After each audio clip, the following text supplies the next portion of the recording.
என்ன பண்ணுறாங்க மண்ணில் அப்படின்னு பார்க்குறீங்களா? எங்கள் சித்தப்பா வந்து கீரை போடுறதுக்கு வந்து மண்ணை ரெடி பண்ணிகிட்டு இருக்காங்க. அதை வந்து நெல்லுக்காய போடுற மாதிரி கிண்டி அதில் இருக்க பெரிய பெரிய கல்லாம் பிறக்கிட்டு இருக்காங்க. ஏன்னா கீரையோட விதை வந்து சின்ன சின்னதாக இருக்கும்.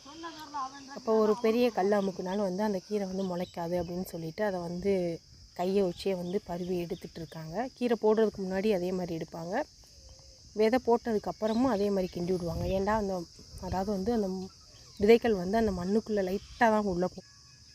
அந்த விதைகள் வந்து மண்ணுக்குள்ளே வந்து லைட்டாக போனாலே போதும். ஏன்னா விதைகள் வந்து ரொம்ப சின்ன சின்னதாக இருக்கும். ரொம்ப மண்ணை அமுக்குனாலும் வந்து மண்ணுக்குள்ளே வந்து மச்சு விதை போட வசவா இருக்கும். இது வந்து நாங்கள் விதை பிரட்டி வச்சுருக்கோம். என்னென்ன போட்டு பட்டிருக்கோம் பார்த்தீங்கன்னா, சாம்பலும் நான் தான் சொன்னேன் மண்ணும் தான் கலந்து வச்சுருக்கோம். அதாவது குப்பை மண்ணும் சாம்பலும் கலந்து வச்சுருக்கோம். விதைகள் வந்து ரொம்ப சின்னதாக இருக்கும். அது தண்டைங்கிற இது பாலாக்கி தூவுறதுக்கு வந்து கரெக்டாக இருக்காது அப்படின்றதுனால வந்து நாங்கள் சாம்பலும் மண்ணும் மிக்ஸ் பண்ணி வச்சுருக்கோம். இதில் மண் கலக்கணுமா சித்தப்பா?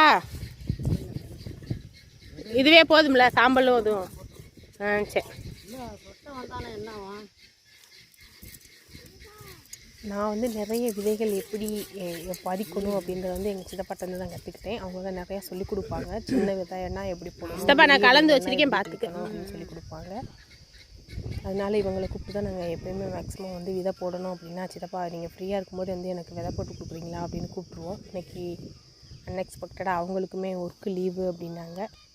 கூப்பிட்டு இன்றைக்கி சரி கீரை விதையை போட்டு விடுங்க அப்படின்னு சொல்லி அவங்களே போட்டு விட்டாங்க. இந்த மாதிரி தான் தூவி விடுவாங்க, ஏன்னா கலக்க உழுகணும் அப்படின்றதுக்காண்டி.